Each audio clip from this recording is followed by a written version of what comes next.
Anime industry के अंदर में तुमको रिकमेंडेशंस की कमी कभी नहीं दिखेगी। आए दिन कोई ना कोई किसी ना किसी जॉनर के ऊपर तुमको रिकमेंडेशन देते हुए दिख ही जाएगा। तो आज मैं तुम लोगों को ऐसे एनिमेस की नाम बताने वाला हूँ जिनको लेकर लोग कभी बात ही नहीं करते, या फिर बोल सकते हो कि बहुत ही ज़्यादा क्रिमिनली अंडररेटेड एनिमे है ये। मगर अंडररेटेड होने का मतलब ये नहीं है कि ये एनिमे बहुत ज़्यादा खराब है। तुम लोग अगर ये एनिमे को देखोगे तो तुम भी बोलोगे कि मजा आया, और मैं ये जो मजा है हिंदुस्तान के हर व्यक्ति को देना चाहता हूँ। तो बिना टाइम वेस्ट किए सीधा स्टार्ट करते हैं हमारे पहले एनिमे से, जो कि है मेड इन एबिस। अब इस एनिमे को देखकर तुमको लग सकता है कि क्या बच्चों वाला एनिमे का सजेशन दे रहा है, कार्टून वार्टून दिखा रहा है। बट मेरे भाई, तुमने वो कहावत तो सुनी होगी ना, नेवर जज a book by its cover. तो ये एनिमे भी वैसा ही है। बाहर से दिखने में भले तुमको होलसम बच्चों वाली वाइब्स क्यों ना दे रहा हो, लेकिन अंदर में बहुत ही ज़्यादा डार्क और मेसी थिंग्स है जो कि बिल्कुल भी बच्चों वाली तो नहीं। एंड इनको देखकर तो तुम भी बोलोगे कि wow that is messed up. So कहानी फॉलो करती है रिको को, जो ओर्थ टाउन के ऑर्फनेज में रहती है। एंड इस टाउन के बीचों बीच में है एक बहुत बड़ा खाई। तुम इसको खाई भी नहीं बोल सकते भाई, एक बहुत बड़ा होल है जो कि सीधा पूरे अर्थ के कोर तक जाता है। इस खाई को वहाँ के लोग बोलते हैं दी एबिस। अब इस खाई के अंदर में रहस्यमय चीजें हैं, बहुत सारे मिनरल्स हैं जो कि सिविलाइजेशन को आगे बढ़ाने में हेल्प करती है। अलग अलग तरीके के मॉन्स्टर्स भी हैं एंड डेंजर्स भी इसके अंदर में हैं, जिनको ढूंढने के लिए एक स्पेशल टीम बनाया गया है जिसका नाम है द केव राइडर। तो इन केव राइडर्स के बीच में एक एलाइट ग्रुप भी है जिनको बोला जाता है the white whistlers. And in white whistlers के बीचों बीच में हमारे रिको की माँ भी है।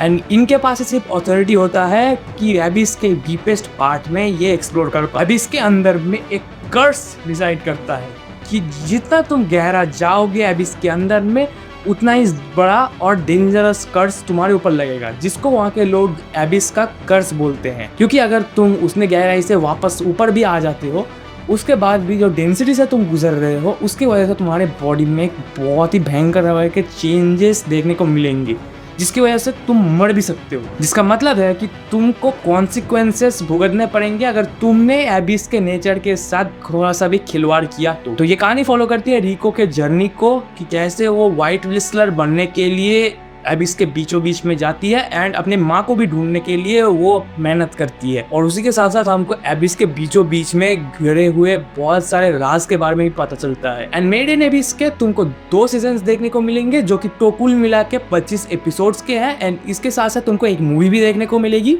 जो कि एक्चुअल में कैनन है इस पूरे के पूरे सीरीज के साथ। तो उनको जरूर से देखना, तुमको म्यूज एशिया चैनल के अंदर में वो फ्रीली देखने को मिल जाएगा। हालांकि मुझे पता नहीं कि इसका मूवी उसमें है कि नहीं, चेक करके मैं बता दूंगा। इसको देखो, तुम्हें रिग्रेट बिल्कुल भी नहीं होगा, ये मेरी गारंटी है। रिग्रेट से याद आया, एक ऐसा एनीमे भी है जिसको देखकर मुझे बिल्कुल भी रिग्रेट नहीं आया था, एंड वो है none other than the drifter. कहानी फॉलो करती है टोयोहिशा को, जो कि एक बैटल ग्राउंड में है एंड अपने ओपोनेंट से फाइट करते हुए वो एक दूसरे वर्ल्ड में ट्रांसफर हो जाता है। मतलब सीधी बात में इसे कही है, कोई सेंस है इस बात?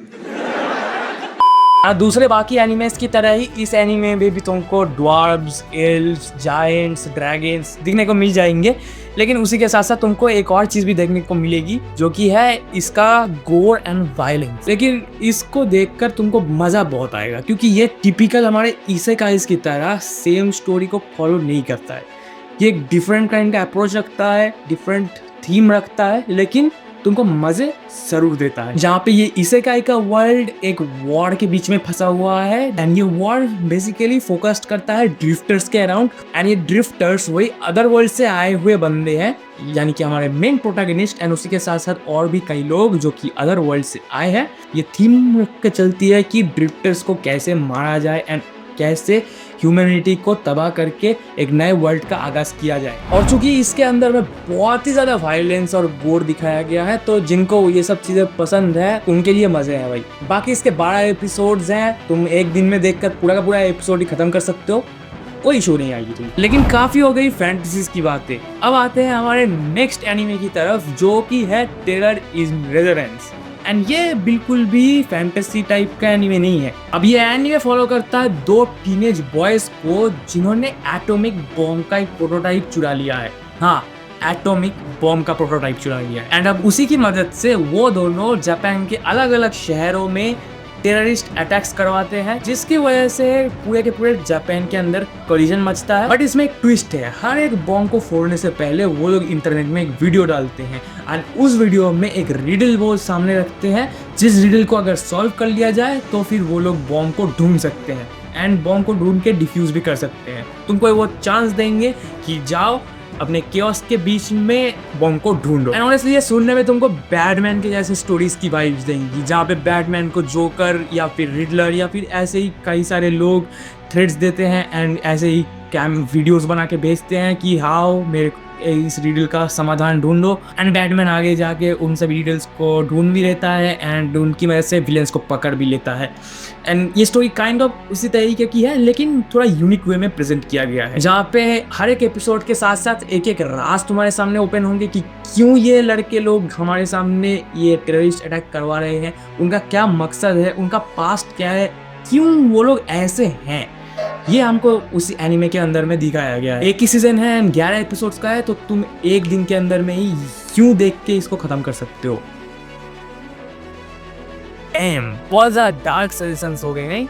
चलो तुम्हारे लिए डार्क से हटके थोड़ा लाइट, थोड़ा होलसम वाला एनिमे के नाम भी मैं रखता हूँ।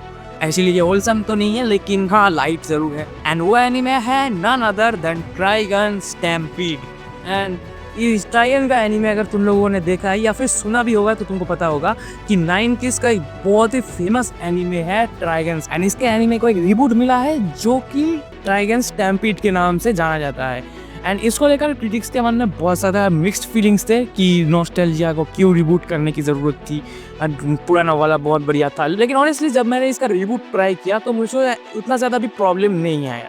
ऑनेस्टली इसका पेसिंग बहुत ही ज़्यादा इम्प्रूव्ड है, फास्ट है पहले से, एंड आज की डेट में जैसे फास्ट पेस्ड एनिमे एक्शन तुमको चाहिए होता है, ये तुमको वो प्रोवाइड करता है। इसमें एक ही चीज़ तुमको खटक सकती है and that is the CGI use, क्योंकि इसका पूरा एनिमे ही CGI बेस्ड है, तो तुमको CGI का बहुत भारी मात्रा में यूज़ देखने को मिलेगा। लेकिन इसका मतलब ये नहीं है कि ये चीज़ बिल्कुल भी ख़राब है, CGI है तो ख़राब है, इसका कोई मतलब नहीं है भाई। ये लोग जैसे CGI को ब्लेंड करके हमारे सामने इस एनिमे को प्रेजेंट करते हैं वो बहुत ही बढ़िया है एंड देखने में मज़ा भी आता है, क्योंकि ऐसे 3D CGI को इस तरीके से ब्लेंड करके प्रेजेंट करना अपने आप में एक बहुत बड़ा रिस्क भी है, एंड इसमें एक बहुत बड़ा ड्रॉबैक भी आ जाता है कि फैंस अपना रिस्पॉन्स कैसे जाहिर करेंगे। बट इसका जो OG वर्जन है 98 वाला, वो एक कल्ट क्लासिक है जिसका फैन तो मैं भी हूँ। तो इसके हिसाब से मैं तुमको जरूर से रिकमेंड करूंगा कि ट्राइगन स्टैम्पीड के 1998 वाले वर्जन को जरूर से देखना। रिबूट वाला वर्जन एक डिफरेंट स्टोरी फॉलो करता है ट्राइगन स्टैम्पीड के 1998 वाले वर्जन से, क्योंकि 1998 वाला वर्जन में मांगा तभी खत्म नहीं हुई थी एंड उस टाइम पे ये कंटिन्यू हो रहा था, तो इसका एक अलग ऑल्टरनेट एंडिंग गया था, जो कि ट्राइगन स्टैम्पीड के ये रिबूट वाला वर्जन मांगा के एक्चुअल एंडिंग को फॉलो करके बनाया गया है, जो कि अभी तक खत्म नहीं हुआ है। अगले साल तक शायद इसका अगला सीजन आएगा। OG वाले वर्जन में जो कि 1998 वाला वर्जन है, इसमें तुमको 26 एपिसोड्स देखने को मिलेंगे एंड स्टैम्पीड वाले वर्जन में तुमको 12 एपिसोड्स देखने को मिलेंगे, जो कि तुम ऑब्वियसली क्रंचीरोल में तो देख सकते हो शायद से।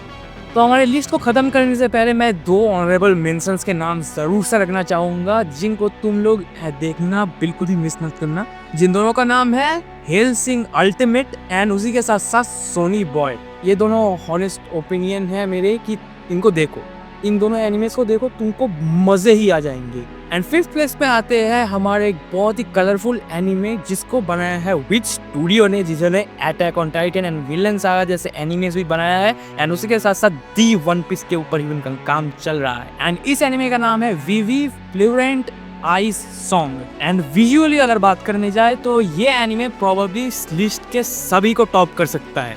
तुम अगर इसके क्लिप्स देखोगे ना, तुम इसको देख के वॉलपेपर अपना सेट करके रख सकते हो, इतने खूबसूरत है ये। बट फिर भी विजुअली अगर एनिमे अच्छा हो तो ऐसा नहीं है कि इसका स्टोरी भी अच्छा हो, है ना। तो इसकी स्टोरी फॉलो करती है एक फ्यूचरिस्टिक वर्ल्ड में, जहाँ पे AI के ऊपर बहुत ज़्यादा रिसर्च एंड एक्सपेरिमेंट्स करने के बाद एक नया AI क्रिएट किया गया एंड इस AI मॉडल को वो लोग नाम देते हैं डीवा, जिसका लाइफ में सिर्फ एक ही मकसद है, लोगों को अपने म्यूजिक की मदद से खुश कर एंड उनके चेहरों पे स्माइल लाना। बट प्रॉब्लम तब आई जब फ्यूचर से एक AI मॉडल डीवा के पास आता है एंड उसको बताती है कि एक्चुअल में ह्यूमंस के ऊपर AI का राज होगा एंड एआई आगे जाके ह्यूमंस के ऊपर टेक ओवर करेंगे एंड ह्यूमैनिटी को पूरी तरीके से वाइप आउट करने वाले हैं। एंड वो एआई प्रेजेंट टाइमलाइन में आया है डीवा को ये सब बता के उस फ्यूचर को होने से रोकने के लिए। इसके फाइट सीक्वेंसेस बहुत ज्यादा खूबसूरत है एंड उसी के साथ साथ इसकी स्टोरी भी एक बहुत ही रोमांचक मोड़ में जाती है, जहाँ पे तुमको एक के बाद एक नए नए ट्विस्ट एंड टर्न देखने को मिलेंगे जो कि तुमको हर एक टाइम हर एक सेकंड एंगेज करके रखेंगे। तो ये एनीमे Amazon प्राइम और क्रंचीरोल दोनों पे ही तुमको देखने को मिल जाएगा, ये दिखा तो रहा है, बाकी तुम लोग अपना अपना देख लेना कहाँ से क्या देखोगे। तो कितने एनिमेस के नाम हो गए अभी तक? 7। थाला फॉर रीजन, थाला के नाम पे एक लाइक तो बनता है। बाकी मिलते हैं।